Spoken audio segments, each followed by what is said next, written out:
Merci beaucoup pour l'introduction. Bonjour à tous. Donc, comme vous l'a dit Véronique, je vais essayer de vous présenter assez rapidement les travaux que nous menons actuellement à l'UMR-STLO de Rennes autour de la digestion du lait maternel. On essaie de comprendre les mécanismes et d'utiliser cette connaissance pour ensuite concevoir des formules infantiles de nouvelle génération. Donc, vous connaissez tous les recommandations de l'Organisation mondiale de la santé qui préconise un allaitement exclusif jusqu'à 6 mois. Bien entendu, malheureusement, dans de nombreux cas, l'allaitement n'est pas possible ou n'est pas souhaité par la maman.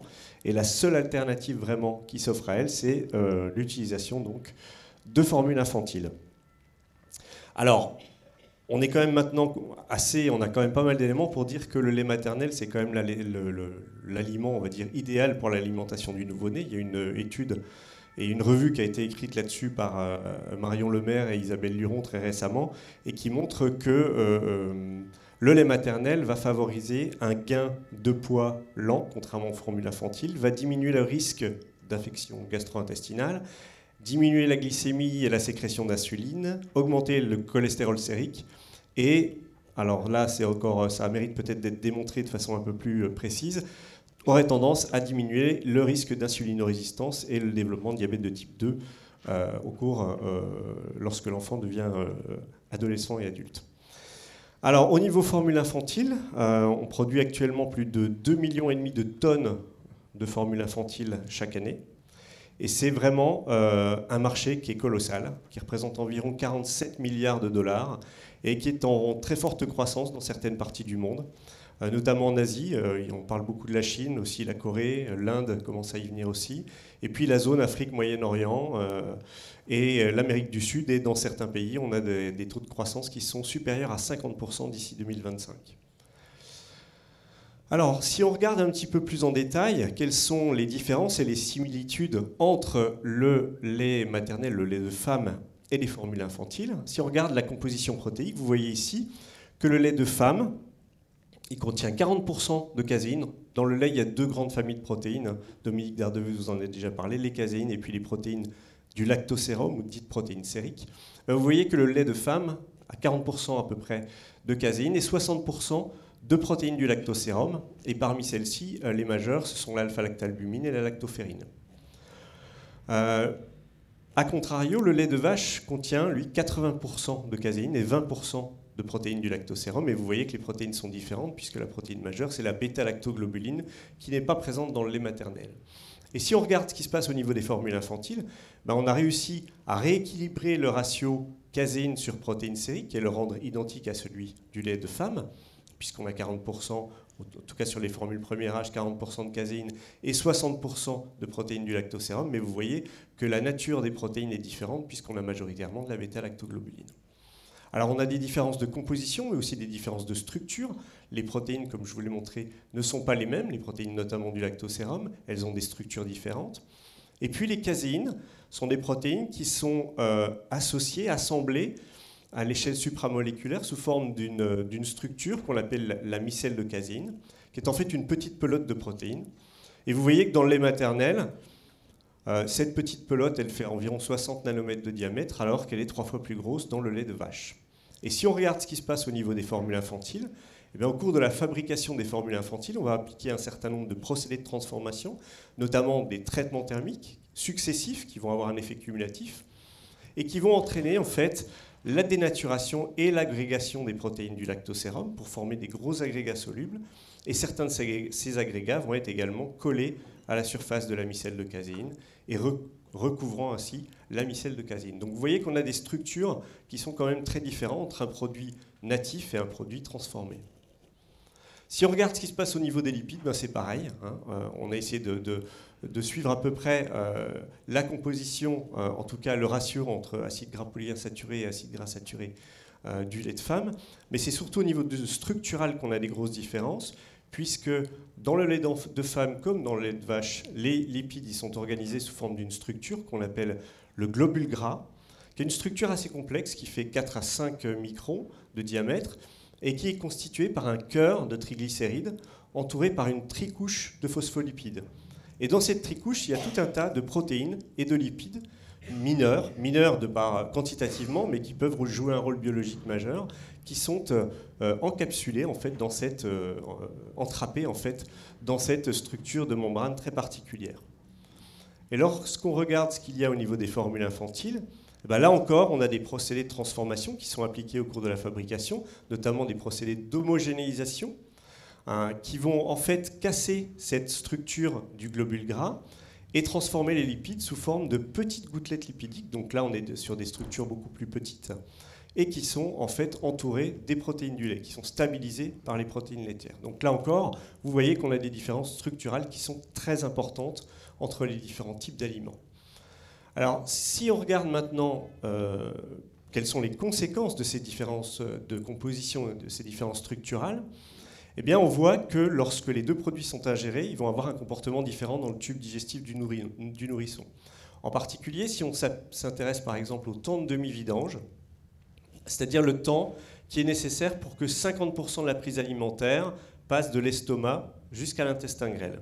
Mais on s'aperçoit que le lait maternel a un temps de demi-vidange en moyenne d'une trentaine de minutes, alors que pour une formule infantile premier âge, on est plus du double. Et ça va avoir vraiment des conséquences très importantes sur les mécanismes de dégradation des protéines et des lipides. Alors donc, je vais vous montrer déjà les résultats d'un premier travail qu'on a effectué en utilisant un simulateur de digestion qu'on a au niveau du laboratoire, qu'il y a dans plein de labos INRA d'ailleurs. C'est vraiment un simulateur, c'est-à-dire qu'il comporte deux compartiments, un estomac artificiel et puis un intestin grêle artificiel avec toute une série de pompes qui nous permettent de régler tout un tas de paramètres au niveau de chacun des compartiments, notamment le pH, qui nous permettent d'injecter des enzymes en temps réel, les enzymes digestives, la bile, et puis qui nous permettent d'assurer un transit de l'aliment entre les différents compartiments du tube digestif. Et si on regarde un petit peu le comportement différentiel du lait maternel et d'une formule infantile premier âge, vous voyez qu'au niveau, par exemple, de l'évolution des caséines et de la dégradation des caséines, on a une dégradation qui est beaucoup plus rapide sur les formules infantiles par rapport à celle qu'on observe dans le lait maternel. Ceci étant lié à ces différences de transit des deux aliments. Et puis au niveau des lipides, on a des différences aussi. On a une lipolyse qui est un petit peu plus élevée avec le lait maternel et qui est due à la présence à l'état naturel dans le lait maternel d'une lipase qui va commencer à hydrolyser les triglycérides. Donc des différences quand même assez importantes montrées in vitro. On a essayé ensuite d'aller voir ce qui se passait in vivo. Donc là, c'est les résultats d'une étude qu'on a fait chez le nouveau-né prématuré. C'est un travail qu'on a mené en collaboration étroite avec le CHU de Rennes. Et on a travaillé sur des prématurés qui étaient donc munis d'une sonde nasogastrique. Donc cette sonde, elle nous permettait à la fois d'alimenter les nouveau-nés, mais également d'aspirer le contenu de leur estomac pour essayer de caractériser comment se passait la digestion du lait maternel. Alors ils étaient d'ores et déjà équipés d'une sonde parce qu'ils étaient prématurés. C'est comme ça qu'on les nourrit. On ne leur a pas posé une sonde juste pour les besoins de l'étude, bien évidemment. Et donc on a travaillé sur l'impact de certains procédés. Tout d'abord, dans un premier groupe, sur 12 enfants, on a regardé comment se passait la digestion du lait cru en la comparant avec la digestion du même lait, mais pasteurisé, en utilisant un traitement de pasteurisation qui est classiquement utilisé dans les lactariums, où pour des questions de sécurité microbiologique, les laits maternels sont chauffés pendant 30 minutes à 63 degrés. Donc on a regardé l'impact de ce traitement thermique. Et puis dans un deuxième groupe, on a comparé la digestion du lait pasteurisé à celle d'un lait pasteurisé homogénéisé. Je vais parler de l'homogénéisation tout à l'heure, donc qui résulte en un éclatement du globule gras du lait en petites gouttelettes lipidiques. Donc on a voulu voir un petit peu ce qui se passait à ce niveau-là. Et les résultats majeurs qu'on a pu obtenir, c'est que la pasteurisation, même si elle est relativement douce, elle a un impact non négligeable sur certaines protéines. En particulier, vous voyez ici la lactoferrine, qui est une protéine qui est connue pour avoir certaines activités biologiques assez favorables chez l'enfant. Et on a une hydrolyse qui est accélérée lorsque le lait a été soumis à un traitement thermique de pasteurisation. Et puis, au niveau lipidique, on a pu voir que l'homogénéisation avait tendance à accélérer la lipolyse. Alors ça, c'est normal, c'était un résultat qu'on attendait. En fait, ce qui se passe, c'est quand on éclate le globule gras en petites gouttelettes, on augmente la surface qui est disponible à l'action des enzymes digestives. Donc, on favorise l'hydrolyse des triglycérides et donc la lipolyse. Alors, c'est un résultat qui intéresse beaucoup les praticiens avec lesquels on a travaillé parce que vous savez que pour les nouveau-nés prématurés, les premiers jours de vie sont vraiment critiques. Et l'homogénéisation du lait maternel pourrait être un moyen d'en fait d'accélérer la croissance, au moins dans les premiers jours de vie, des nouveau-nés. Donc c'est quelque chose qu'on aimerait bien tester à l'avenir avec ces praticiens. Et puis enfin, dernière illustration que je voulais vous présenter aujourd'hui, c'est un travail qu'on a fait donc, en collaboration avec Isabelle, qui va parler juste après moi, l'Institut Numécan, une expérimentation sur les porcelets. Donc au niveau du laboratoire, nous on a fabriqué des formules infantiles. On a fabriqué 3 types de formules infantiles. Tout d'abord une première formule qui est en fait une formule assez classique, hein, celle que vous allez trouver dans n'importe quel supermarché, avec de la matière grasse végétale. Et puis, l'interface de la gouttelette lipidique est totalement à base de protéines. Donc ça, c'est vraiment une formule classique. Et puis, dans une deuxième formule, on a remplacé les protéines qui sont à l'interface de la gouttelette lipidique par des phospholipides, dans un espoir de pouvoir recréer un peu la structure du globule gras natif. Puis, dans une troisième formule, on a fait la même chose, on a mis des phospholipides à l'interface, et puis on a remplacé 60% de la matière grasse végétale par de la matière grasse laitière. Et donc on a mené notre étude in vivo en alimentant donc des porcelets, 3 groupes de porcelets avec chacune de ces 3 formules. On avait un groupe témoin qui était élevé sous la mer. Et puis on les a nourris pendant soit 7 jours, soit 28 jours. Bon après, malheureusement, il a fallu les abattre. Et on a collecté l'ensemble du tube digestif, tous les tissus et tous les contenus. Et on a caractérisé tout ça. Et ce qu'on a pu voir dans un premier temps, c'est on a étudié un petit peu comment se passait la maturation du système immunitaire en fonction du type d'aliment que le porcelet avait reçu. Et je ne vais pas rentrer trop dans les détails, mais en gros, ce dont on s'aperçoit, c'est que lorsque le porcelet est élevé sous la mer, on a au fil du temps une augmentation de la réponse pro-inflammatoire, donc une augmentation de la production de cytokines de type Th1, et puis une diminution de la réponse Th2 anti-inflammatoire. Vous voyez qu'avec le temps, c'est assez net. Et ça, c'est quelque chose qu'on retrouve aussi chez le bébé. Et vous pouvez constater qu'ici, qu'avec les formules infantiles, on n'a pas eu cette même tendance. Il y a simplement avec la formule qui contenait la matière grasse laitière, où on a bien une diminution de la réponse Th2 avec l'âge, mais la réponse Th1 est maintenue constante.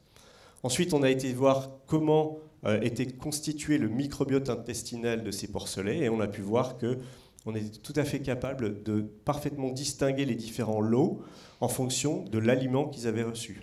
Donc il y a vraiment une fenêtre pendant la période néonatale au niveau de laquelle on peut vraiment moduler le microbiote en fonction de l'alimentation qui est donnée.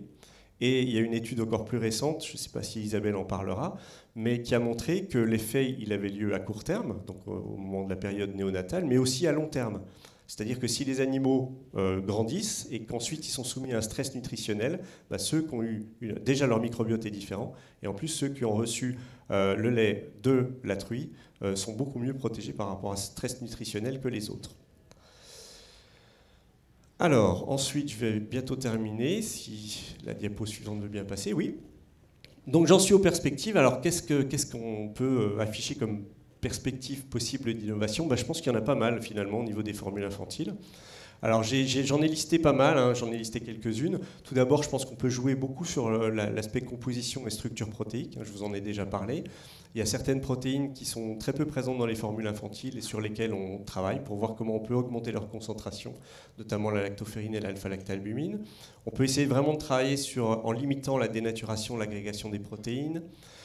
On va de plus en plus devoir travailler sur des protéines alternatives aux protéines laitières. Vous savez qu'à l'heure actuelle, il y a des formules infantiles à base de protéines de soja et puis l'hydrolysa de riz. Il va y avoir de plus en plus de demandes sur des formules à base de protéines végétales, donc on travaille aussi là-dessus. Et puis il y a toute une série de constituants dits mineurs qui sont présents par exemple en grande quantité dans le colostrum et qui sont présents en plus faible quantité dans le lait maternel, mais qui sont absents des formules infantiles, et ça c'est des composés qui nous intéressent tout particulièrement. Alors on peut faire la même chose au niveau lipidique, hein, et on travaille beaucoup sur la structure de l'émulsion, et notamment, c'est ce que je vous ai montré tout à l'heure, sur l'interface de la gouttelette lipidique, sur la taille des gouttelettes. Il y a vraiment des industriels qui sont très intéressés par ça, en essayant de trouver des voies pour faire des émulsions avec des grosses gouttelettes, qui mimeraient un petit peu mieux ce qui se passe au niveau du lait maternel. On peut optimiser les ratios entre les lipides animaux et végétaux. Et puis on peut utiliser aussi des structures lipidiques végétales, naturelles. Actuellement, on travaille un peu sur les oléosomes. Au niveau des procédés, il y a aussi pas mal de voies d'amélioration possibles. On peut travailler avec des technologies qui sont beaucoup moins dénaturantes thermiquement, de façon à limiter les phénomènes de dénaturation d'agrégation des protéines. Et on peut aussi optimiser les paramètres de séchage des formules. Et puis au niveau microbiologique, il y a il y a quelques formules maintenant qui sont sur le marché, qui sont des formules fermentées. Donc on peut essayer de creuser un petit peu et de voir quels sont les bénéfices de la fermentation. On sait que le lait maternel dispose d'un microbiote. Alors on peut essayer de recréer ce microbiote du lait maternel et de l'insérer et de l'intégrer dans les nouvelles formules. Et puis travailler aussi, non pas sur les bactéries, mais aussi sur les métabolites qui sont produits par ces bactéries. Et puis enfin, il y a vraiment tout un pan de connaissances à générer autour des oligosaccharides. Le lait maternel dispose d'une quantité très importante et d'une diversité extrêmement importante d'oligosaccharides. Dans les formules infantiles, certaines contiennent des oligosaccharides du type FOS ou GOS, vous en avez certainement entendu parler. Je pense que là, il y a tout un pan de travail à faire pour essayer d'augmenter la diversité et d'essayer de mimer un petit peu mieux ce qui se passe au niveau du lait maternel. Donc ça, c'est vraiment un axe transversal de recherche prioritaire qu'on a au niveau du laboratoire, où on essaie de faire en sorte que toutes les équipes, que ce soit les équipes de procédés, de microbiologie ou de physico-chimie, travaillent ensemble pour essayer d'avancer un petit peu et d'aller sur des formules infantiles qui soient un peu plus biomimétiques du lait maternel. Alors, un exemple de ce qui nous arrive actuellement, c'est le projet qui est financé par le Carnot Caliment, Nativif, qui consiste à concevoir une formule infantile native par des procédés de filtration et de regarder les impacts nutritionnels, physiologiques et sensoriels. Donc, c'est un projet qu'on a commencé l'an dernier, qui est coordonné par ma collègue Amélie Deglaire, et qui consiste donc à développer vraiment des itinéraires technologiques de rupture, en essayant de limiter les traitements thermiques au maximum et en utilisant les procédés de filtration qui sont déjà très présents dans l'industrie laitière, et puis des procédés de séchage doux de façon à pouvoir produire des formules infantiles qui soient le plus natives possible tout en étant sûres microbiologiquement. Donc ça, c'est vraiment un challenge technologique, c'est pas évident, mais on espère y arriver. Et puis la deuxième étape, ce sera d'évaluer l'intérêt en termes nutritionnels, physiologiques et sensoriels de cette formule infantile. Et donc c'est un projet qui associe le STLO et aussi le laboratoire PNCA et le laboratoire CSGA à Dijon pour les aspects sensoriels. Voilà, je vous remercie pour votre attention.